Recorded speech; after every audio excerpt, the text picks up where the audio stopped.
പ്രിയപ്പെട്ട സുഹൃത്തുക്കളെ, കേരളത്തെ ആകമാനം ദുഃഖത്തിലാഴ്ത്തിക്കൊണ്ട് VS എന്ന പടനായകൻ കാല യവനികയ്ക്കുള്ളിൽ മറഞ്ഞു. 102 വയസ്സ്. തിരിഞ്ഞു നോക്കുമ്പോൾ എന്തൊരു ജീവിതമായിരുന്നു! എന്തെല്ലാം പ്രതിസന്ധികൾക്കെതിരെ പടവെട്ടി ജീവിതം നിരന്തരം ഒരു സമരമാക്കിയ ഒരു നേതാവായിരുന്നു അദ്ദേഹം. അദ്ദേഹവുമായി ഒരാത്മബന്ധം പുലർത്താൻ എനിക്ക് കഴിഞ്ഞത് എൻ്റെ ഒരു ഭാഗ്യമാണ്. പ്രകൃതി ജീവനം അദ്ദേഹത്തിന് വളരെ പ്രിയങ്കരമായ ഒന്നായിരുന്നു. ഒരിക്കൽ അദ്ദേഹത്തിൻ്റെ ഒരു ഷോട്ട് വേണം നേച്ചർ ലൈഫ് TV-ക്ക് എന്ന് ഞാൻ ആവശ്യപ്പെട്ടു. മുഖ്യമന്ത്രിയായിരിക്കുമ്പോൾ ഒരു ബനിയൻ മാത്രം ഇട്ടുകൊണ്ടാണ് അന്ന് അദ്ദേഹം ക്യാമറയെ അഭിമുഖീകരിച്ചത്. ആഗോളവൽക്കരണത്തിനെതിരായ പോരാട്ടത്തിൻ്റെ വജ്രായുധമാണ് പ്രകൃതി ചികിത്സ, പ്രകൃതി ജീവനം എന്ന് അദ്ദേഹം പറയുകയുണ്ടായി. പ്രകൃതി ചികിത്സയെ സംബന്ധിച്ച് അതിൻ്റെ ഒരു പ്രമുഖ പ്രചാരകനായ ഡോക്ടർ ജേക്കബിനെ ജൂലൈ മാസത്തിൽ ജീവനം അതിജീവനം എന്ന വിഷയത്തെ ആസ്പദമാക്കി ആകാശവാണിയിൽ പ്രഭാഷണം നടത്തുന്നതായി അറിയാൻ കഴിയും. വളരെ നല്ല ഒരു കാര്യമാണ് ആകാശവാണി നടത്തുന്നത്. അതുകൊണ്ടെന്നാൽ ആയുർവേദം, അലോപ്പതി, ഹോമിയോപ്പതി തുടങ്ങിയ ചികിത്സാ മേഖലകളിൽ നടത്തുന്ന ചികിത്സയേക്കാൾ എന്തുകൊണ്ടും പ്രകൃതി ചികിത്സ അതിനോട് കിടപിടിക്കുന്നതാണ്. പാർശ്വഫലങ്ങളില്ല, പാർശ്വഫലങ്ങൾ മോശമായ നിലയിലില്ല എന്നതാണ് പ്രകൃതി ചികിത്സയ്ക്കുള്ള ഒരു പ്രധാന നേട്ടം. ഇറച്ചി സാധനങ്ങൾ ഒഴിവാക്കി പച്ചക്കറി സാധനങ്ങൾ, പ്രകൃതിദത്തമായ സാധനങ്ങൾ കഴിക്കാൻ പ്രോത്സാഹിപ്പിക്കുക. അതുതന്നെ പഴവർഗ്ഗങ്ങൾ ഒരു നേരം പൂർണ്ണമായിട്ടും ഉപയോഗിക്കുക തുടങ്ങിയിട്ടുള്ളത് വന്നാൽ മിക്കവാറും രോഗങ്ങളിൽ നിന്ന് മുക്തി നേടാൻ അത് തന്നെ സഹായിക്കുന്നതാണ്. അപ്പോൾ ആ നിലയിൽ പ്രകൃതിയെ സംബന്ധിച്ചുള്ള ആനുകാലികമായ പ്രഭാഷണങ്ങൾ കേരളത്തിലെ ജനങ്ങൾക്ക് ഏറെ സഹായകമാകും. പച്ചക്കറി സാധനങ്ങൾ ഉപയോഗിക്കാൻ കൂടി ആളുകളെ പ്രേരിപ്പിച്ചാൽ വളരെയധികം അസുഖങ്ങളിൽ നിന്ന് രക്ഷപ്പെടാൻ കഴിയുന്നതാണ്. ആ നിലയിൽ ഡോക്ടർ ജേക്കബിൻ്റെ പ്രഭാഷണം കേരളത്തിലെ വലിയൊരു വിഭാഗം, കേരളത്തിനകത്തും പുറത്തുമുള്ള വലിയൊരു ജനവിഭാഗത്തിന് വിവരങ്ങൾ മനസ്സിലാക്കാൻ സഹായകമാകുമെന്ന് ഞാൻ ആശിക്കുന്നു. അതിനെല്ലാ വിജയങ്ങളും ആശംസിക്കുന്നു. സൈമൺ ബ്രിട്ടോയുടെ ചികിത്സയിലൂടെയാണ് അദ്ദേഹം എന്നെ കൂടുതലായി ശ്രദ്ധിച്ചത്. കത്തിക്കുത്തേറ്റ് ഹൃദയത്തിനും കരളിനും ശ്വാസകോശത്തിനും നട്ടെല്ലിനും മാരകമായി മുറിവേറ്റ് കഷ്ടിച്ച് ജീവൻ തിരിച്ചു കിട്ടി 9 കൊല്ലം കിടക്കയിൽ തന്നെ കിടപ്പിലായ സൈമൺ ബ്രിട്ടോ 9 കൊല്ലം കഴിഞ്ഞാണ് അദ്ദേഹം എന്നെ വിളിപ്പിക്കുന്നതും ഞാൻ പോയി കാണുന്നതും. എനിക്ക് നടക്കണമെന്നില്ല, വേദനയില്ലാതെ കിടക്കാൻ സാധിച്ചാൽ മതിയെന്നായിരുന്നു സൈമൺ ബ്രിട്ടോ പറഞ്ഞത്. റഷ്യയിലേക്ക് കൊണ്ടുപോകാനായി പാർട്ടി ആലോചിച്ചെങ്കിലും അവർ അത് നിരുത്സാഹപ്പെടുത്തുകയായിരുന്നു. ഈ അവസ്ഥയിൽ നിന്ന് പുരോഗതി ഉണ്ടാവില്ല, വൃക്കരോഗ സ്പെഷ്യലിസ്റ്റായ ഡോക്ടർ സുബ്ബറാവു മെഡിക്കൽ ട്രസ്റ്റിൽ അദ്ദേഹം ഒടുവിൽ സൈമൺ ബ്രിട്ടോയുടെ ചാർട്ടിൽ എഴുതി വെച്ചു എന്നാണ് സൈമൺ ബ്രിട്ടോ പലയിടത്തും പറഞ്ഞിട്ടുള്ളത്. ഈ പേഷ്യൻറ്റിന് റിക്കവറി സാധ്യമല്ല, 6 മാസം കൂടിയേ ജീവിതം ഉണ്ടാകൂ. ആ ഒരു അവസരത്തിലാണ് ബ്രിട്ടോയുടെ ചികിത്സ ഞാൻ ഏറ്റെടുക്കുന്നതും എല്ലാവരെയും അത്ഭുതപ്പെടുത്തിക്കൊണ്ട് ബ്രിട്ടോ വീൽ ചെയറിൽ പുറത്തിറങ്ങി സഞ്ചരിക്കാനും പിന്നീട് MLA ആയ കഥകളെല്ലാം നിങ്ങൾക്കറിയാം. മാർക്സിസ്റ്റ് പാർട്ടിയിലെ നിരവധി പ്രമുഖരായ നേതാക്കന്മാർ എൻ്റെ ചികിത്സയ്ക്കായി എത്തുന്നത് അങ്ങനെയാണ്. VS-മായി ആദ്യത്തെ ഒരു നേരിട്ടല്ലെങ്കിൽ പോലും ഒരു എൻകൗണ്ടർ വരുന്നത് കോട്ടയം മെഡിക്കൽ കോളേജ് ആശുപത്രിയിൽ എലിപ്പനി ബാധ. ഞങ്ങളവിടെ പഠിക്കാൻ പോയി എലിപ്പനി രോഗികളെ കാണണമെന്നെല്ലാം പറഞ്ഞപ്പോൾ 22 രോഗികളുണ്ടെന്ന് പത്രവാർത്തകൾ വന്നിടത്ത് നഴ്സുമാർ പറയാണ്, പത്രക്കാരെന്തെല്ലാം എഴുതും, ഇവിടെ 11 പേര് മരിച്ചു എന്നാണ് പത്രക്കാരെല്ലാം എഴുതിയത്. ഞങ്ങളത് വായിച്ച് ഞെട്ടി, ഇവിടെ ഒരാളെ മരിച്ചിട്ടുള്ളൂ. ആ പഠനത്തിൻ്റെ അതിൻ്റെ തട്ടിപ്പ് പുറത്തു വരുന്നതിൻ്റെ ദിവസങ്ങളിലാണ് ആലപ്പുഴ AS കനാൽ തോട്ടിൽ പോള വാരാൻ ഇറങ്ങിയവർക്ക് എലിപ്പനി, വിജയൻ മരിച്ചു, പലരും ICUവിൽ. ആ സമയത്ത് ഞങ്ങളവിടെ ചെന്ന് ഈ പോള വാരാനുള്ള ആ തോട്ടിൽ എലികൾ, അവിടെ ഉണ്ടായിരുന്ന കുളവാഴകളിൽ പായലിൽ എലികൾ ഒളിച്ചു താമസിച്ചിരുന്നു. അവരവിടെ ഇരുന്ന് മൂത്രമൊഴിച്ചു. അങ്ങനെ വെള്ളത്തിലിറങ്ങിയവരുടെ കാലിൽ മുറിവുണ്ടായിരുന്നു, അതിലൂടെ അണുക്കൾ കയറി. അങ്ങനെ ഈ കനാലിൻ്റെ അടുത്തേക്ക് ഒരു മനുഷ്യൻ ചെല്ലാതെ വിജനമായി കിടക്കുന്ന സ്ഥലത്ത് ഞങ്ങൾ ചെന്നു. മൈക്കും വെച്ച് കെട്ടിക്കൊണ്ടൊരു വാഹനജാഥയിലായിരുന്നു. ഞങ്ങളുടെ കാലുകൾ PS രാജീവ്, അതുപോലെ തന്നെ പോലീസ് സെക്രട്ടറി ആയിരുന്ന, അസോസിയേഷൻ സെക്രട്ടറി ആയിരുന്ന പരമേശ്വരനെ കൂടെ ബ്ലേഡ് കൊണ്ട് മുറിച്ച് ഞങ്ങളൊരു 8 ചെറുപ്പക്കാർ ആ വെള്ളത്തിൽ അങ്ങനെ ഇറങ്ങി നിന്ന് എലിക്ക് സിന്ദാബാദും പാരാസിറ്റമോളിനും മൂർദാബാദിനും വിളിക്കുമ്പോൾ തൊട്ടടുത്തുള്ള പാലത്തിലൂടെ, മാരാരിക്കുളത്തിൻ്റെ തൊട്ട് കിഴക്ക് വശത്ത് ആ പാലത്തിലൂടെ ഒരു അംബാസഡർ കാറിൽ, പ്രതിപക്ഷ നേതാവിൻ്റെ കാറാണ്, അദ്ദേഹം തല ഇങ്ങനെ പുറത്തിട്ട് നോക്കിക്കൊണ്ടിങ്ങനെ കടന്നുപോയി.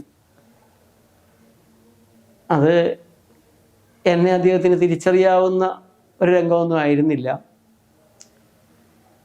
അതിനുശേഷം അദ്ദേഹം മുഖ്യമന്ത്രിയായ വർഷം ഞങ്ങൾ എറണാകുളം ബോട്ട് ജെട്ടിയിൽ 100 ദിവസത്തെ ഒരു സത്യാഗ്രഹം നടത്തി. ലോകാരോഗ്യ സംഘടന നിരോധിക്കാൻ ആവശ്യപ്പെട്ടതും 140 രാജ്യങ്ങൾ നിരോധിച്ചതും ഇന്ത്യയിൽ നിരോധിക്കാതെ വിറ്റുകൊണ്ടിരിക്കുന്നതുമായ നിമേസുലൈഡ്, നൈസ്, നൈസിപ്പ്, നിമുലിഡ് ഇങ്ങനെയുള്ള മരുന്നുകൾ, കുട്ടിക്കൊലയാളികൾ, മനുഷ്യക്കൊലയാളികൾ, ഈ മരുന്നുകൾ തുടങ്ങി ഡോപ്പെരിഡോൾ 14ഓളം മരുന്നുകൾ ഇന്ത്യയിലും നിരോധിക്കണമെന്നാവശ്യപ്പെട്ടുകൊണ്ടാണ് ജനാരോഗ്യ പ്രസ്ഥാനം അന്ന് എറണാകുളം ബോട്ട് ജെട്ടിയിൽ ഒരു സത്യാഗ്രഹം 100 ദിവസം നടത്തിയത്. ആ സത്യാഗ്രഹത്തിൻ്റെ ഭാഗമായി ജനാരോഗ്യ പ്രസ്ഥാനത്തിൻ്റെ നേതാക്കളുടെ ഒരു സംഘം മുഖ്യമന്ത്രിയെ കാണാൻ ചെന്നപ്പോൾ കാര്യങ്ങളൊക്കെ പറഞ്ഞ കൂട്ടത്തിൽ എന്നെക്കുറിച്ചും പറഞ്ഞ പ്രഗതി ലിസ, അപ്പോൾ ഒന്ന് കാണണം എന്ന് പറഞ്ഞു. അങ്ങനെയാണ് സുധീരൻ മാസ്റ്ററും ഞാനും കൂടെ അദ്ദേഹത്തെ ചെന്ന് കാണുന്നതും അദ്ദേഹത്തിന് പ്രകൃതി ചികിത്സ തുടങ്ങുന്നതും. ഏതാനും ദിവസങ്ങൾ കൊണ്ട് തന്നെ അദ്ദേഹത്തിന് നല്ല വ്യത്യാസങ്ങൾ. അദ്ദേഹത്തിൻ്റെ പ്രൈവറ്റ് സെക്രട്ടറി ആയിരുന്ന സുരേഷ് വളരെ താല്പര്യമെടുത്ത് ഞങ്ങളെ വിളിക്കും. അപ്പോൾ ഞങ്ങൾ തിരുവനന്തപുരത്തെത്തും. ഹിബാത്ത്, അതേപോലെ തന്നെ വെയിലുകൊള്ളൽ, അല്പം യോഗ, അങ്ങനെ ഒരു പ്രകൃതി രീതികൾ ചെയ്യാവുന്നത് ചെയ്യും. മുഖ്യമന്ത്രിയുടെ തിരക്കേറിയ ദിവസങ്ങളിൽ വളരെ കുറച്ച് സമയം മാത്രമേ അദ്ദേഹത്തിന് ചെലവഴിക്കാനാകുകയുള്ളൂ. എന്നാലും ഞങ്ങൾ ചെന്ന് കഴിഞ്ഞാൽ കുറച്ച് സമയം കൂടെ വർത്തമാനം പറഞ്ഞിരിക്കാനും അദ്ദേഹം തയ്യാറാകുമായിരുന്നു. തൃശ്ശൂർ രാമനിലയത്തിൽ, കോഴിക്കോട് ഗസ്റ്റ് ഹൗസിൽ, ആലുവ ഗസ്റ്റ് ഹൗസിൽ, അങ്ങനെ കേരളത്തിൽ പലയിടത്തും അദ്ദേഹം എത്തുമ്പോൾ ഭക്ഷണം നേച്ചർ ലൈഫിൽ നിന്ന് ഞങ്ങൾ കൊണ്ടുചെല്ലും. പ്രകൃതി ഭക്ഷണം അദ്ദേഹത്തിന് വളരെ ഇഷ്ടമായിരുന്നു. കോഴിക്കോട് നേച്ചർ ലൈഫിൽ അദ്ദേഹം എത്തി ഭക്ഷണം കഴിച്ചിട്ടുണ്ട്. NGO ക്വാർട്ടേഴ്സിൽ ഞങ്ങൾ താമസിച്ചിരുന്ന വസതിയിൽ അദ്ദേഹം വന്ന് ഭക്ഷണം കഴിച്ചു. അതേപോലെ സൗമ്യ എഴുതിയ സുജീവിത പാചക പുസ്തകം പ്രകാശനം ചെയ്യാൻ അദ്ദേഹം കോഴിക്കോടെത്തി.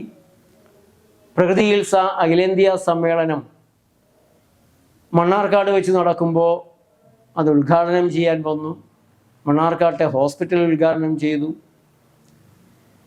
തിരുവനന്തപുരത്ത് നേച്ചർ ലൈഫിൻ്റെ ആദ്യത്തെ പ്രകൃതി ചികിത്സാ കേന്ദ്രം അദ്ദേഹമാണ് ഉദ്ഘാടനം ചെയ്തത്. അദ്ദേഹം ഒരു ഹോട്ടലും ഉദ്ഘാടനം ചെയ്തു. കൊല്ലത്തെ ആയുർവേദ കോംപ്ലക്സിൽ ജില്ലാ പഞ്ചായത്തുമായി ചേർന്ന് നേച്ചർ ലൈഫ് തുടങ്ങിയ ഊട്ടുപുര പ്രകൃതി ഹോട്ടൽ അദ്ദേഹം വന്നാണ് ഉദ്ഘാടനം ചെയ്തത്. അതിനേക്കാളും എല്ലാം വളരെ വളരെ ഓർമ്മിക്കുന്ന മറ്റൊരു കാര്യമാണ് എൻ്റെ വിവാഹത്തിന്. എൻ്റെ വിവാഹം എറണാകുളത്ത് ഗാന്ധി ഭവൻ ഓഡിറ്റോറിയത്തിൽ വെച്ചായിരുന്നു. സുകുമാർ അഴീക്കോട് സാറും VS-ഉം ഓരോ മാലയെടുത്ത് തരുന്നു, ഞങ്ങൾ ഇടുന്നു. ഡോക്ടർ MP മത്തായിയാണ് മുഖ്യ കാർമ്മികൻ. ഏതാണ്ട് ഒരു 10 മിനിറ്റിൽ ഒതുങ്ങുന്ന രീതിയിലുള്ള ഒരു പരിപാടിയാണ് വിഭാവനം ചെയ്തത്.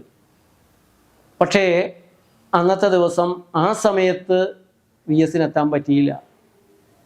അദ്ദേഹത്തെ പുറത്താക്കുമെന്നുറപ്പായ ഒരു യോഗം ഡൽഹിയിൽ നടക്കുകയായിരുന്നു. പക്ഷെ അദ്ദേഹം പറഞ്ഞു, ഞാൻ വൈകിട്ട് വരും, എത്തിയിരിക്കും. സുരേഷും പറഞ്ഞു ആ രീതിയിൽ ഫ്ലൈറ്റ് ബുക്ക് ചെയ്യുകയാണ്. എൻ്റെ വിവാഹം വളരെ ലളിതമായിരുന്നു. സൗമ്യയും ഞാനും കൂടെ തീരുമാനിച്ചു, ഒരു 50 പേരെ വിളിച്ചു. അറിഞ്ഞ് കുറച്ച് ആളുകളൂടെ വന്നു. വൈകിട്ട് വീട്ടിൽ, വൈപ്പിങ്കരയിൽ വീട്ടിൽ, മാലിപ്പുറത്ത് കർത്തടമ്പാത വീട്ടിൽ ചുറ്റുപാടുള്ള എല്ലാവരുമായിട്ട് ചെറിയൊരു പരിപാടി. അന്ന് വൈകിട്ട് എയർപോർട്ടിൽ നിന്ന് ആലുവ പറവൂർ കവലയിൽ നിന്ന് VS-ൻ്റെ കാർ അങ്ങോട്ട് തിരിഞ്ഞപ്പോൾ പത്രക്കാർക്കെല്ലാം ആശയക്കുഴപ്പം. പിന്നീടാണ് അവരറിയുന്നത് എൻ്റെ വിവാഹമാണ്. അറിയിക്കാത്തതിൽ പലരും പരാതി പറഞ്ഞു. ഏതായാലും VS-ൻ്റെ കാറ് മാലിപ്പുറം മെയിൻ റോഡിൽ നിന്ന് കർത്തിടം ഭാഗത്തേക്ക് തിരിഞ്ഞതോടെ വലിയൊരു ചെറുപ്പക്കാരുടെയും ആളുകളുടെയും ഒരു വലിയ സംഖ്യ, അവരും കാര്യം അറിയുന്നത് അപ്പോഴാണ്. അങ്ങനെ ഒരു വലിയൊരു അന്തരീക്ഷം VS-ൻ്റെ വരവോടെ ഉണ്ടായി. VS വന്നു, ഞങ്ങളെ അനുഗ്രഹിച്ചു, 2 വാക്ക് സംസാരിച്ചു, ഭക്ഷണം കഴിച്ചു. ഒരു വലിയ ആത്മബന്ധം, ഒരു പുത്രവാത്സല്യം തന്നെ അദ്ദേഹത്തിന് എന്നോടുണ്ടായിരുന്നു. അദ്ദേഹത്തിൻ്റെ മുഖ്യമന്ത്രിയായിരിക്കുന്നതിൻ്റെ അവസാന വർഷത്തെ ഓണത്തിന് എനിക്കും യോഗ മാസ്റ്റർ സുധീർ മാഷിനും ഓണപ്പുടവ സമ്മാനിച്ചിരുന്നു. അത് ഞാനിപ്പോഴും സൂക്ഷിച്ചു വച്ചിട്ടുണ്ട്. ഞാൻ വിദേശയാത്രയ്ക്ക് പോകുമ്പോൾ അതത്ര അദ്ദേഹത്തിന് സന്തോഷകരമല്ലായിരുന്നു. പക്ഷെ ഒന്നും പറയില്ല. ചിലപ്പോൾ വിളിക്കും, എവിടെയാണ് ഉള്ളത്, എന്താ പരിപാടി എന്ന് ചോദിക്കും. നമ്മളുടെ തിരക്കുകളോ പരിപാടിയോ പറഞ്ഞാൽ ഒന്നും മിണ്ടില്ല. അപ്പോൾ വിളിക്കുമ്പോൾ തന്നെ അറിയാം. സുരേഷും പറഞ്ഞിട്ടുണ്ട്, വിളിക്കുമ്പോൾ എന്തെങ്കിലും തിരക്ക് ഒക്കെ പറഞ്ഞു കഴിഞ്ഞാൽ പിന്നെ VS സ്വന്തം കാര്യം പറയില്ല. അപ്പോൾ വിളിക്കുമ്പോൾ അറിയാം, ഞങ്ങൾ നാളെ എത്തിക്കൊള്ളാം. ഒരു ദിവസം രാത്രിയാകുമ്പോൾ, ഏതാണ്ട് 7 മണിയാകുമ്പോൾ കോഴിക്കോട് നിന്നിരുന്ന എനിക്കാണ് വിളി. അറിയാം, രാവിലെ 7 മണിക്ക് പത്രം വായിക്കുന്ന സമയത്ത് ഞങ്ങളെത്തണം. ആഗ്രഹം അതാണ്, പക്ഷെ പറയില്ല. ഒരാളെയും ബുദ്ധിമുട്ടിക്കരുത്, പ്രത്യേകിച്ച് മറ്റുള്ളവർക്ക് സേവനം ചെയ്യുന്നവരെ തനിക്ക് വേണ്ടി ഒരിക്കലും പിടിച്ചു വരുത്തരുത് എന്നുള്ള നിർബന്ധമൊക്കെ അദ്ദേഹത്തിനുണ്ടായിരുന്നു. മുഖ്യമന്ത്രിയാണ് എന്ന് പറഞ്ഞാലും അതൊരു മുഖ്യമന്ത്രി വേറെയായിരുന്നു. ഞാൻ അപ്പോൾ തന്നെ കാറ് സ്റ്റാർട്ട് ചെയ്ത് കോഴിക്കോട് നിന്ന് എറണാകുളത്തെത്തി യോഗമാഷയും കൂട്ടി നേരിട്ട് തിരുവനന്തപുരത്തേക്ക് പോന്നു. രാവിലെ ഞങ്ങൾ തിരുവനന്തപുരത്തെത്തി.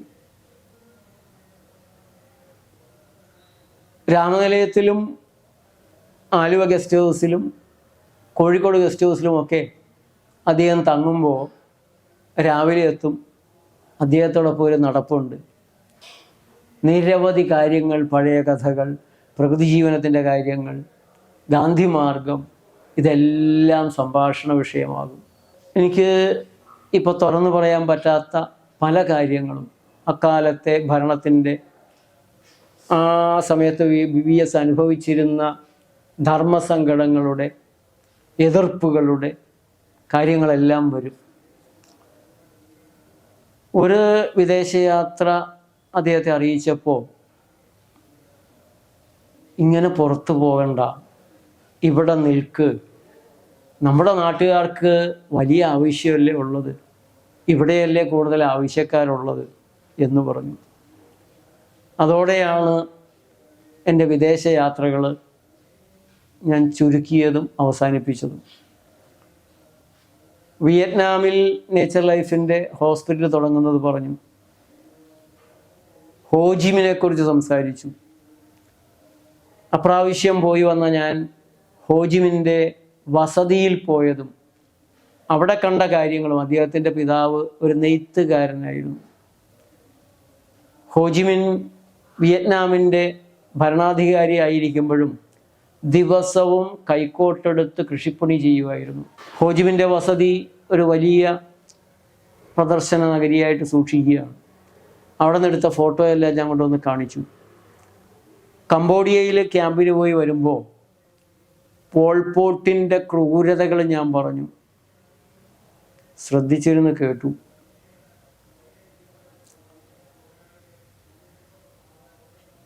ഹോജിമിനെ കുറിച്ച് പറയുമ്പോൾ അദ്ദേഹം ചില കാര്യങ്ങൾ പറഞ്ഞെങ്കിലും പോൾപോട്ടിനെ കുറിച്ച് പറഞ്ഞപ്പോൾ തെല്ലൊരു സങ്കടമാണോ, പശ്ചാത്താപമാണോ, അല്ലെങ്കിൽ ദുഃഖമാണോ, അദ്ദേഹം കൂടുതലൊന്നും പറഞ്ഞില്ല.